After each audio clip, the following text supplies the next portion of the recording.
회화는 삼국시대로부터 현대에 이르기까지 긴 역사를 이루며 끊임없이 변해왔다.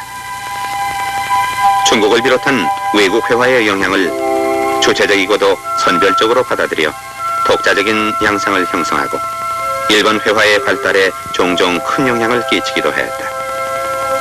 이처럼 한국의 회화는 외국의 회화와 빈번하고 활발한 교습을 가지면서도 외국의 회화와는 스스로 구분되는 한국적 화풍을 키워왔다.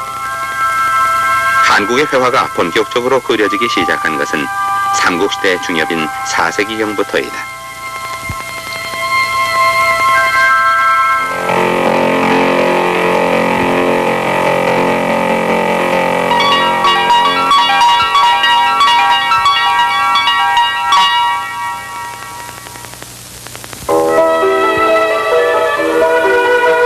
세기경에 그려진 고구려 통고무용총 수렵도, 활을 겨누어 말을 달리는 기마인물들, 사력을 다해 달아나는 산짐승들이 모두 힘찬 율동감에 휘말린 상태로 표현되어 있다. 삼국 중에 제일 먼저 문화를 발전시킨 고구려는 어느 나라보다도 힘차고 율동이 강한 특색의 회화를 창출해냈다. 진팔이 이로분 수목도, 모든 것이 바람에 불리는 듯 생동하는 분위기를 나타내고 강한 율동이 전면에 넘치고 있다. 이러한 고구려 후기 회화의 특징은 통고사신총의 현무도에 더욱 강렬하게 나타난다.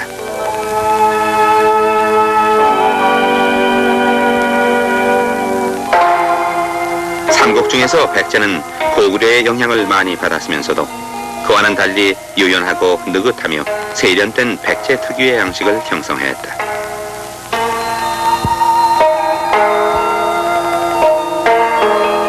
후여 능산리 벽화고분의 벽면과 천정에 그려진 그림들은 이러한 백제의 화풍을 잘 나타내고 있다. 7세기 전반기에 제작된 것으로 볼 수 있는 산수문전은 좌우가 대칭을 이룬 안정된 구도, 부드럽고 곡선적이며 안온한 백제 특유의 화풍을 잘 나타낸다.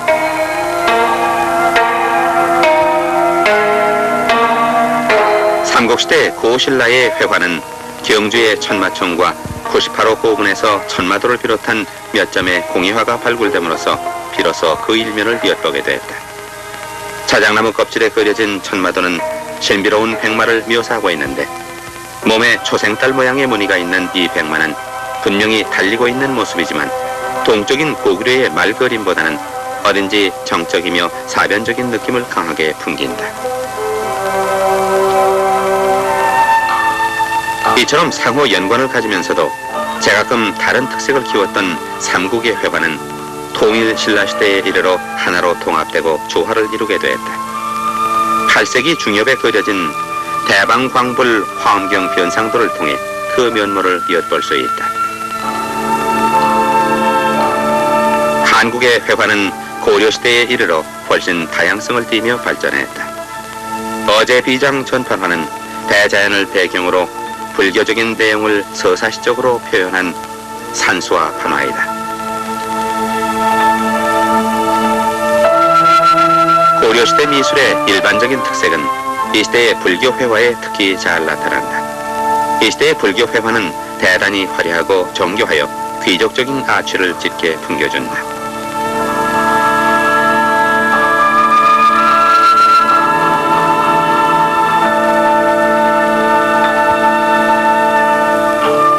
(1307년에) 노영이 극칠의 수호병에 금리로 그린 아미타 8대 보살상과 지장보살도에도 잘 나타나 있다. 굴곡지고 예리한 금색의 선들이 검은 바탕을 배경으로 두드러져 보인다.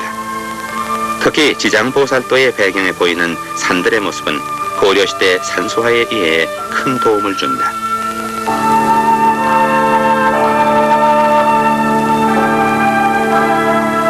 (14세기의) 작품인 아미타 삼전도는 아미타열애가 관음보살과 지장보살을 협시로 하고 연불 중생을 극락인 서방정토로 맞이해가는 장면을 보여준다.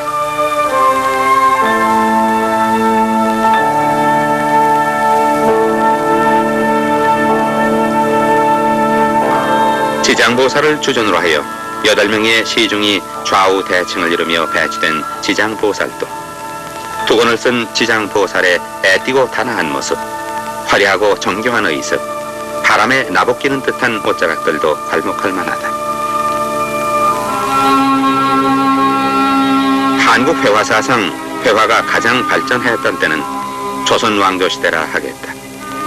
조선 왕조 초기에는 세종대왕 때에 큰 발전을 이루게 했는데 안견과 간이안 같은 거장들이 배출됐다.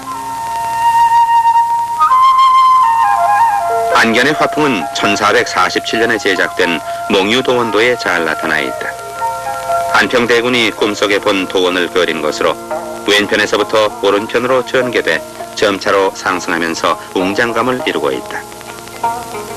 여러 개의 경물들로 이루어진 구도, 확대된 공간의 처리, 고원과 평원의 대조, 환상 세계의 성공적인 구현 등도 두드러진 특색이다. 안견 화풍의 특징은 48경도에도 잘 나타나 있다. 한쪽에 치우친 편파 구도, 몇 개의 흩어진 경물들이 조화를 이루는 구성, 넓은 공간과 여백, 강렬한 필목법 등의 특색을 보여준다. 안견의 영향은 15세기는 물론 16세기의 회화에도 지대한 영향을 미쳤다. 이러한 사실은 필자 미상의 소상팔경도에서도 찾아볼 수 있다.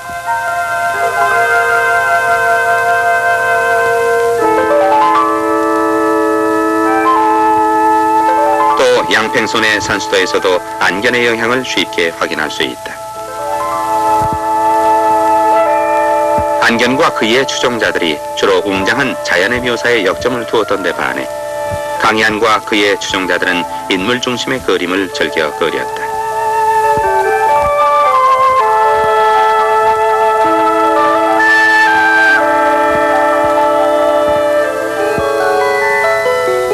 그들의 작품에서 산수는 인물을 위한 배경의 역할을 하는데 지나지 않았다. 강희안의 고사 관수도, 그리고 화면독의 기노도 등은 이에 좋은 예이다. 조선 중기에는 안견이나 강희안의 화풍을 추종하는 화가들 이외에도 이정근의 미법산수도에서 보듯이 남정화의 영향을 어느 정도 수용한 작품들도 소극적이나마 그려지게 됐던 것이다.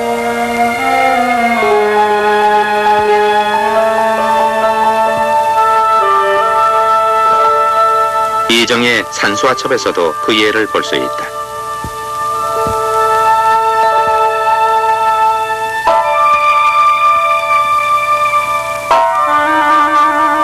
이 시대에는 또한 김명국 같은 화원이 배출되어 설중 귀로도에서 보는 바와 같은 강렬한 필법을 구사하는 경향도 있었다.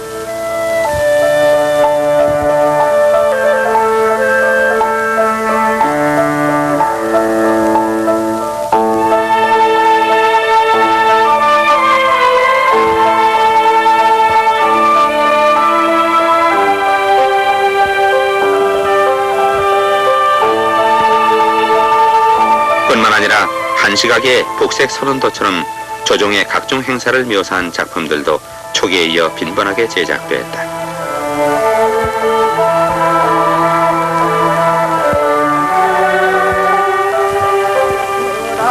조선 왕조의 산수화는 후기의 거장인 정선에 의해 그 면모를 일신하게 됐다.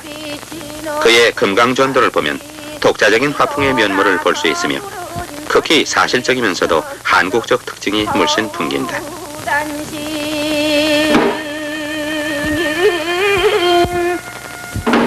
정선은 상상에 의한 산수화를 그리기보다는 한국에 실제로 존재하는 명산성경을 스스로 여행하며 관찰하여 화폭에 담았을 뿐만 아니라 남정화법을 토대로 그만의 독특한 화풍을 창조했다. 진경산수화라고 일컬어지는 그의 산수화풍은 조선시대에 형성된 가장 한국적인 것임에 틀림없다. 정선의 화풍은 인국 유고도에서 보듯이 남정화법을 수용하여 발전된 것이다.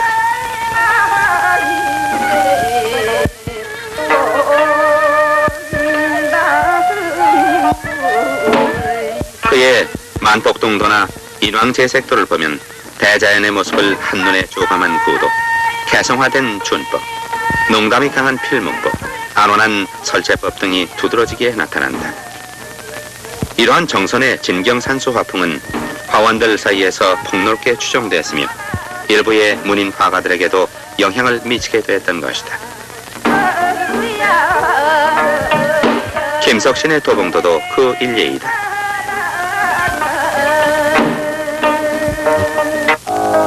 정선의 화풍은 김윤겸에 이르러 형태가 훨씬 단순화되고 색채는 더욱 수채화적인 감각을 살리게 되었다. 태종대도에서 그러한 변화를 잘 볼 수 있다. 정선의 제자였던 심사정은 그의 스승과는 달리 진경산수에 별 관심을 갖지 않았으나 해암백구도 같은 작품은 매우 사실적인 감각을 살리고 있다.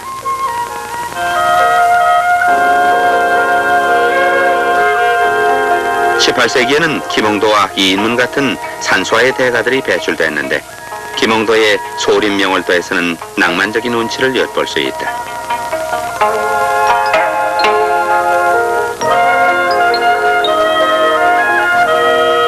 또 그의 도화서 동료였던 이인문의 강산무진도에서는 다양한 대자연의 여러 가지 면모를 찾아볼 수 있다.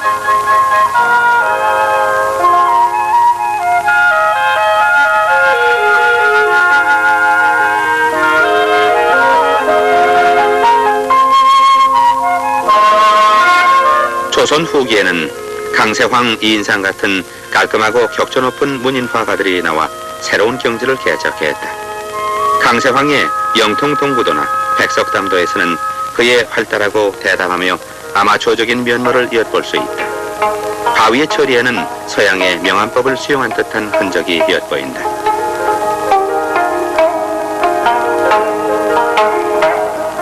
또한 이인상의 송하관폭도는 간결한 구도, 편평하고 각이 진 바위, 춤추듯 꼬부라진 소나무, 담백한 느낌의 준찰 등 그만의 특징을 잘 보여준다.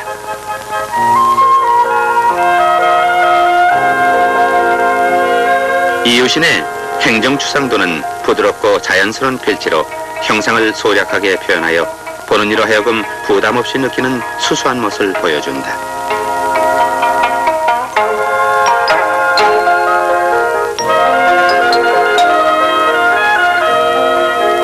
이 밖에 정수영, 김수철과 같은 개성이 강하면서 당시로서는 이색적인 화풍을 구사한 사람들도 있었다.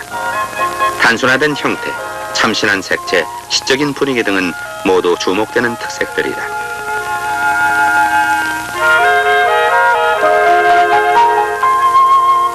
(19세기) 조선 왕조 말기에 이르러 김정희의 영향을 받은 조희룡이나 허유 같은 화가들에 의해 산수화는 사실보다는 사의를 존중하는 경향으로 바뀌게 되었다.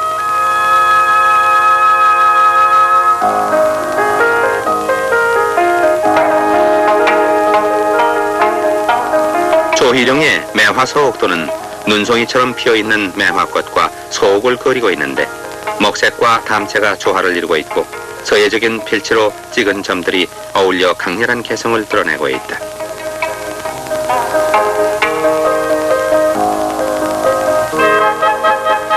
한편 허유는 원대 말기에 남정화법을 수용하여 그만의 다소 거칠고 소박한 느낌의 화풍을 형성했는데 이러한 그의 화풍은 운임 산방도나 산수도 등에 잘 나타나 있다. 조선 왕조의 산수화는 19세기 말에 활동했던 장승업에 의해 마무리 짓고 현대로 계승됐는데 그의 산수화는 대체로 남정화의 토대를 두고 있으면서도 구도가 웅장하고 형태는 다소 과장되고 강한 필목법을 보여주는 게 상례이다.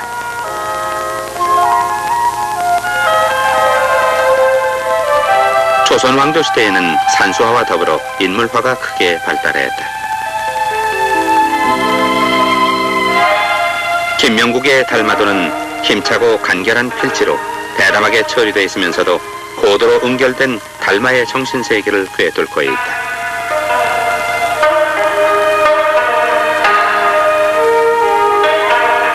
사실성과 더불어 인간의 내면 세계를 파헤쳐 그리는 이 시대의 인물화의 특징은 수많은 초상화들에 잘 나타난다.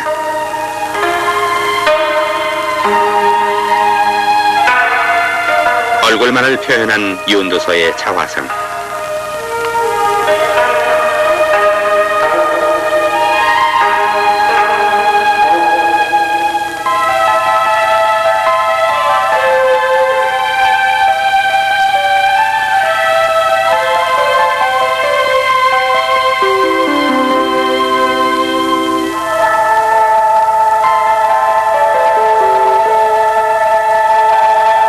이명기가 중모한 허목상.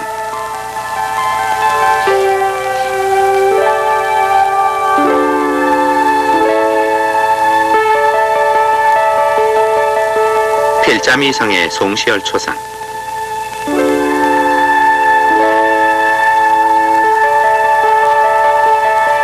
필자미상의 이제 초상 등은 그 대표적 예들인데, 이 작품들에는 인물의 인품, 성격, 학덕, 사상 등의 내면 세계를 적나라하게 묘사하고 있다.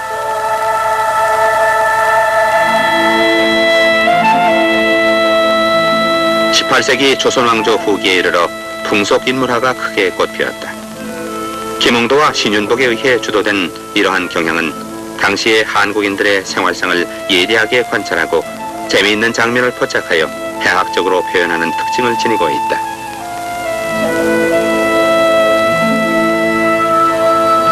이러한 새로운 화풍의 대두에는 당시의 사회적, 사상적 배경이 중요한 몫을 했던 것이다. 김홍도는 당시의 서민들의 여러 가지 생활 모습을 포착하여 유머가 넘치게 표현했는데, 그는 다루는 소재 자체에 역점을 둘 뿐 배경은 철저하게 배제하는 경향을 띄었다. 잘 짜여진 구도, 요체를 터득한 인물의 묘사, 넘치는 해학이 그의 풍속화에 두드러진 특색이다.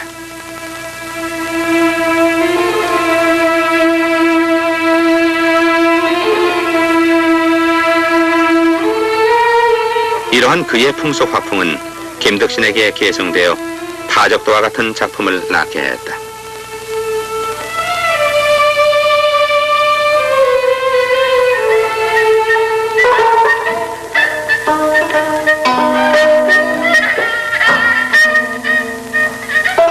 한편 신윤복은 서민들의 생활상을 묘사하기보다는 한량과 기녀 등 남녀 간의 로맨스를 파헤치는 데 비상한 관심을 지녔었다.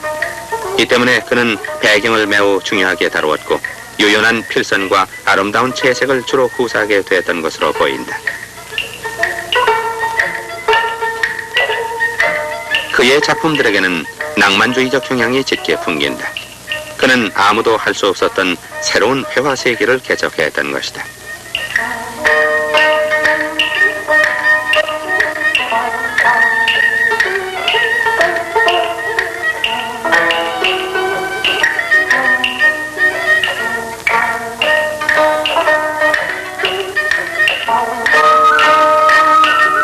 풍속화는 19세기에 접어들어 이우숙의 작품으로 전해지는 대쾌도 등 소수의 예외를 제외하고는 급히 쇠퇴하게 되었다.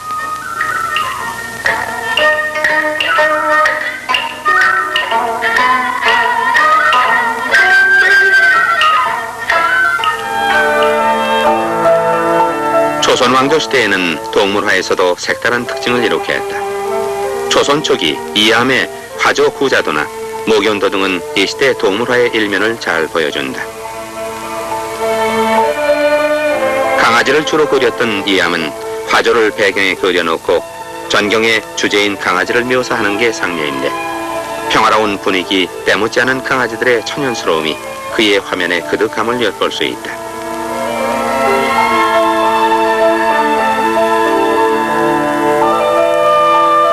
이러한 동물화의 세계는 조선 중기의 김식의 우도에도 잘 표현되어 있다.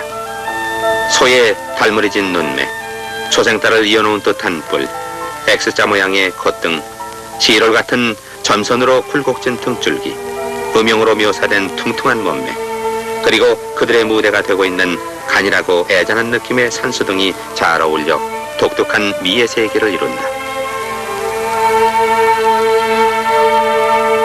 더욱이 필자미상의 맹화도와 변상벽의 묘작도 등에는 지극히 사실적이고 기운 생동하는 조선 후기 동물화의 특색이 잘 나타나 있다.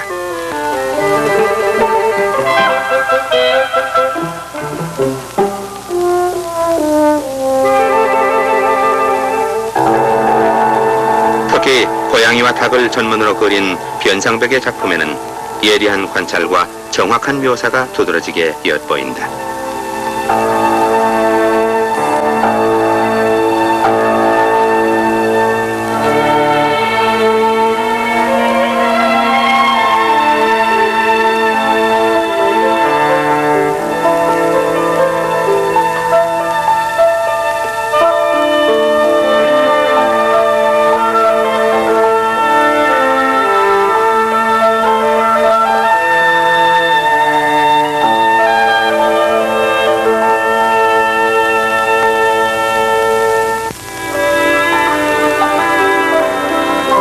조선 후기에는 필자민상의 맹견도나 김두량의 흑구도에서 보듯 서양화의 명안법이 수용됐음을 알 수 있다.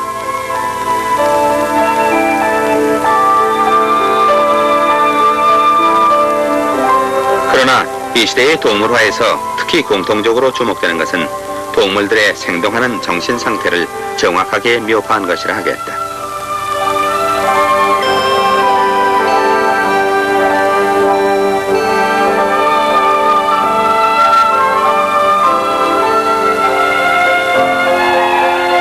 이러한 동물화 이외에도 조선시대에는 수묵으로 그린 화조화에서도 독특한 경지를 개척했다. 한국인들이 옛날부터 길조로 믿어온 까치를 그린 조속의 노수소작도와 그의 전칭 작품인 수금도 등의 작품들에는 이 시대 특유의 서정적이며 평화로운 분위기가 넘쳐 흐른다.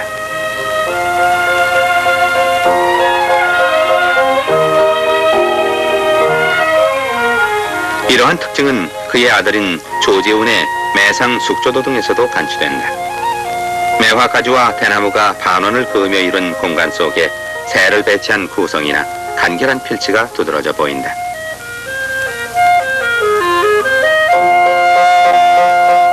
조선 말기에 이르러 화조화는 홍세섭이나 장성읍 같은 개성이 강한 화가들에 의해 크게 변모했다. 홍세섭의 유압도는 조감법에 의한 대담한 구성, 활달하고 자유로운 필무구합 등에서 종래에 보지 못한 이색적인 경지를 개척했다.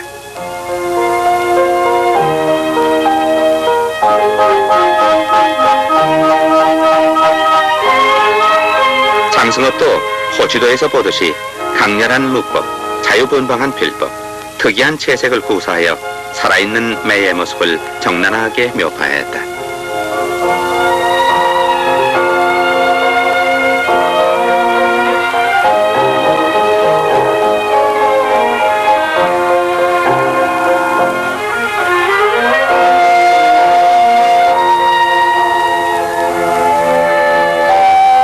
이 밖에도 조선 왕조 시대에는 묵죽, 묵매, 묵난, 묵포도, 파초 등에서 새로운 양식을 형성했다. 대나무는 문인들과 화원들 사이에 자주 그려졌는데 이 시대의 대나무 그림들은 대체로 줄기가 가늘고 잎이 상대적으로 길고 날카로운 것이 일반적인 특색이다. 1622년에 그린 이정의 묵죽도도 예외가 아니다.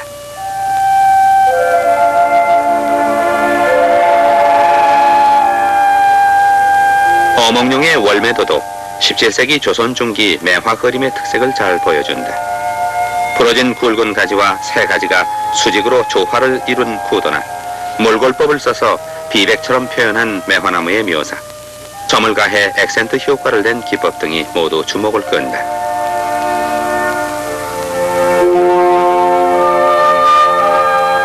조선 후기의 문화발전에 크게 기여한 정조대왕이 그린 파초도는 단순하면서도 문기가 서린 여기화가의 진수를 보여준다.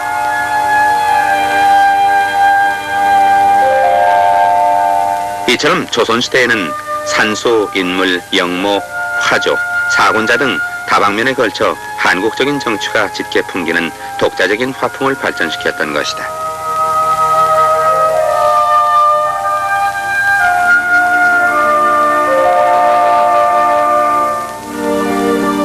20세기에 접어들면서 근대 한국회화는 전통적인 한국화와 서양회화를 수용한 양화의 흐름으로 구분됐는데 여기에선 전통적인 한국화에만 초점을 맞춰본다. 1915년에 제작한 안중식의 백악추녀도는 주산의 처리에 있어서는 미법 산수의 전통을 계승하여 변형시키고 있으면서도 근경의 건물 처리에는 서양적인 원근법을 수용하고 있다.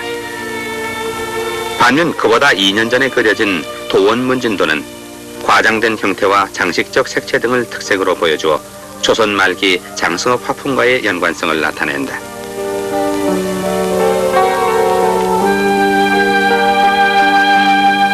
(1920년대) 이후에 전통회화를 주도한 새로운 세대 화가 중 한 사람인 허백년은 엄격히 고법을 존중하면서 정신적 합격을 추구했다. 1920년대에 그려진 계산청화도는 전통적인 화법을 토대로 한 그 나름의 전형적 화취를 보여준다.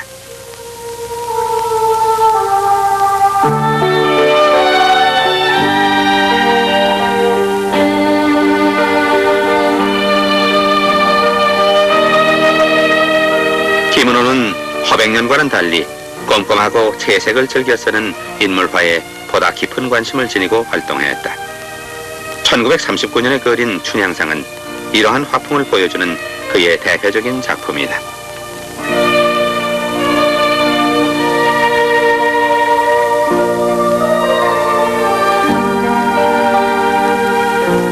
이용우의 작품 시골 풍경은 효과적인 농담, 다양한 수묵필선, 현실적 분위기가 조화를 이룬다.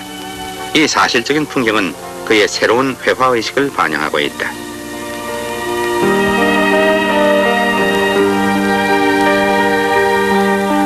이상범은 초기에 안중식의 영향을 짙게 받았었으나 곧 그 나름의 독특한 화풍을 형성했다. 그는 누구보다도 정감 짙은 한국의 향토적 정경만을 일관되게 주제로 삼아 그렸다. 대체로 횡으로 긴 화면에 나지막한 언덕과 몇 그루의 나무와 풀, 그리고 밭에서 돌아오는 농부와 소를 수묵 위주로 간략하게 표현하는 것이 두드러진 그의 그림의 특징인 것이다. 효촌 보이도도 이러한 그의 화풍의 일면을 단적으로 보여주는 한 대표작이다.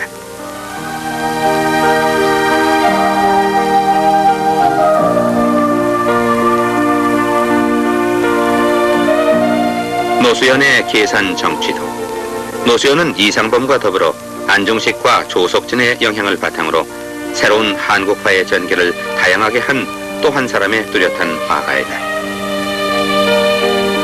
변관식의 내금강 진주남도는 검고 강렬한 무법과 태점을 특징을 하고 있으며 기이한 산의 형태와 이색적으로 흘러내리는 폭포가 특히 눈길을 끈다.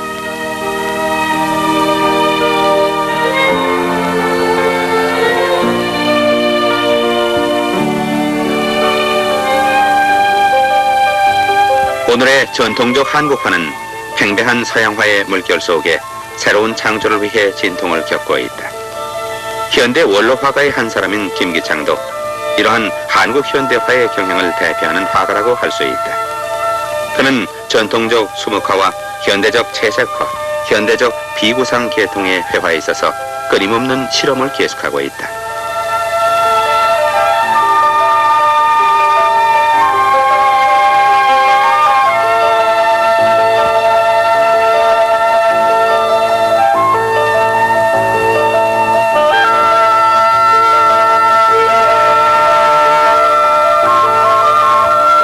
서세옥은 전통적인 문방사우를 사용하면서도 그가 지향하는 미의 세계는 종래의 전통적인 회화와는 현저한 차이를 보여준다.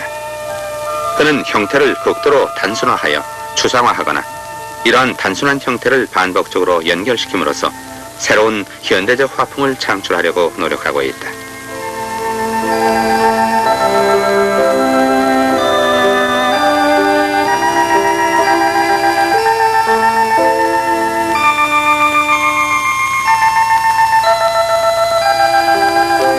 안동숙도 현대 한국 회화의 또 다른 측면을 추구하는 대표적 화가이다. 그는 어떠한 자연이나 형태를 충실히 재현하는 데보다는 추상적인 소재를 극도로 세밀하고 꼼꼼한 필치로 채색을 써서 표현하는 경향을 띠고 있다.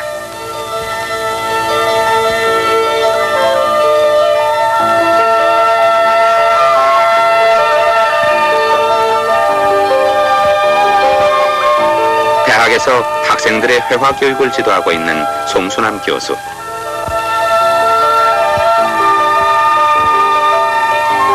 학생들에게 먹색의 다양함과 그 효과의 풍부함을 깨닫게 하고 작가로 성장할 수 있는 토대를 마련해 준다.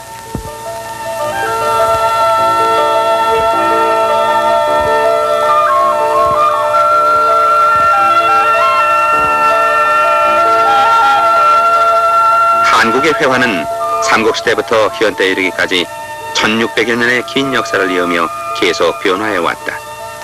중국이나 일본의 회화와 교섭을 유지하면서 한국인의 기호나 미의식에 적합한 독자적인 화풍을 각 시대마다 발전시켜 왔던 것이다. 이제 한국의 현대 화가들은 이러한 한국의 전통 회화를 철저하게 소화하고 새로운 각도에서 활용하여 현대적이면서도 한국적인 새 화풍을 창조해 나갈 것이다.